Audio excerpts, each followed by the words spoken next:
You'd think Biden would do more to help protect American aid workers in Gaza, helping people. But it doesn't really seem like Biden really cares if Americans die by the Israeli government. I mean, look at the Canadian American aid worker that was killed by the IDF. Biden said very little about that and has done very little to push back against the Israeli government over that or killing any aid worker, to be honest. 4 days since Israeli forces seized control of the Rafah crossing.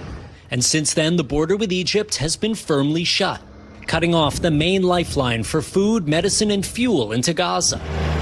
The UN warns that if the crossing doesn't reopen soon, aid operations inside the strip will grind to a halt. But the closure hasn't just stopped relief getting in, it's also stopped people getting out, including dozens of American medical volunteers now trapped inside Gaza, like San Francisco midwife Bridget Rochios, who's volunteering at Al Amarati.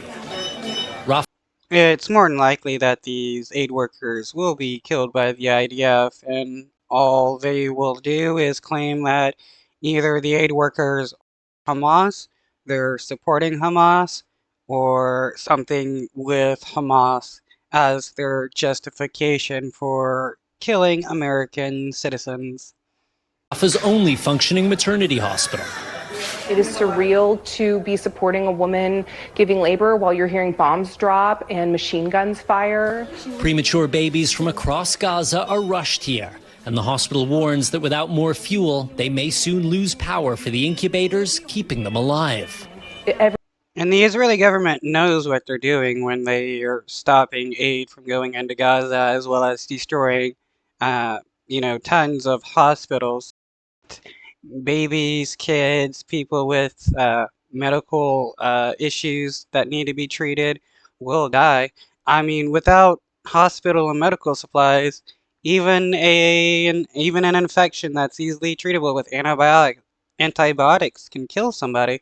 And the Israeli government knows that, and they want people to die from easily treatable illnesses, from heart attacks, from lack of cancer treatments or dialysis or something like that, as well as from the lack of food, water, and shelter. Everything is devastating, and it is counter to what birth should be.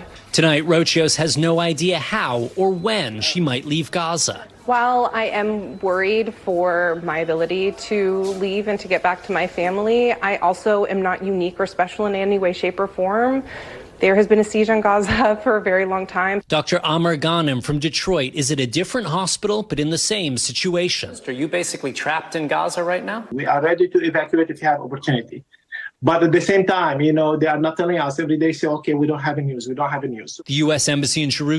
You would think that Biden would do more to help these American aid workers leave Gaza when they need to or want to, but Biden is doing very little. It shows that he doesn't really care about American citizens. Jerusalem saying tonight this remains a complex situation with serious implications for the safety and security of U.S. citizens. Dr. Ghanem has been managing an ICU, facing a daily flood of wounded patients with few supplies to treat them, and many Palestinian medical staff forced to flee with their families following IDF instructions to get away from the fighting. If you could speak to President Biden, what would you tell him? I tell him, I beg you to stop this war today, before tomorrow. The doctor eager to get back to his family in Michigan. My wife is almost completely broke. My kids also, they always worry about me. And one of my kids, actually, he told me, I wish I did not allow you to go. But at the same time, I'm heartbroken about what's going on here. I don't want to leave before time and leave these people alone. And Raf Sanchez joins us now from Tel Aviv. So, Raf, what is Israel saying about when the Rafah crossing might open and when some of these Americans might be able to leave?